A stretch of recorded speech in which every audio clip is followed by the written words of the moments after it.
Naghain ng substitute bill si Senadora Risa Ontiveros kaugnay ng panukalang prevention of adolescent pregnancy. Kasunod po yan ang pag-atras ng 7 senador na naunang pumirma at sumuporta sa committee report nito. Anila, kailangan pa ng dagdag na dialogo sa mga stakeholder. Balitang hatid ni Maki Pulido. 7 senador ang biglang bumawi ng kanilang pirma sa committee report sa Senate Bill 1979 o an act providing for a national policy in preventing adolescent pregnancies.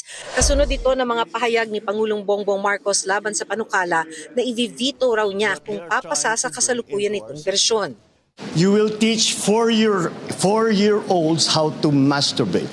It is a travesty of what sexual and sex education should be to the children.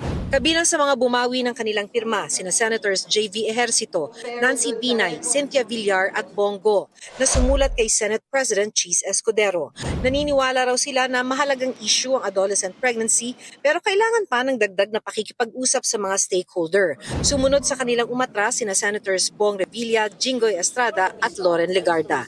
Bago ang atrasan, may 18 senador na nakapirma sa committee report. Hindi pa nga napupunta sa presidente, may pronouncement na siya na i-veto. So why would we produce a committee report na alam naman natin na i-veto na ng presidente? Hindi ako sang-ayon sa anumang panukala na makakasira sa halaga ng pamilya at salungat sa pananampalataya ng ating mga kababayan. Kinahapunan naghain ng manifestation sa plenaryo si Senator Risa Ontiveros, author ng Senate Bill 1979. Nagulo daw ang usapan dahil sa mga kumalat na maling impormasyon. Sinabi nila na nasa bill yung 0 to 4 years old masturbation, anal sex, oral sex at kung ano-ano pang mga konsepto na hindi akma sa mga bata. Natakot ang sambayanan. Pero uulitin ko, wala naman ang mga ito sa bill. At kailanman ay hindi ito makakapasok sa anumang panukala na aking isusulong. Sa gitna raw nito, maghahain siya ng amendment by substitution para masagot ang mga agam-agam ng ilang senador.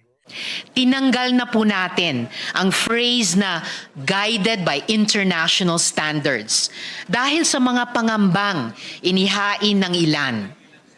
Nilimitahan na natin ang CSE sa adolescents o ang 10 years old and above.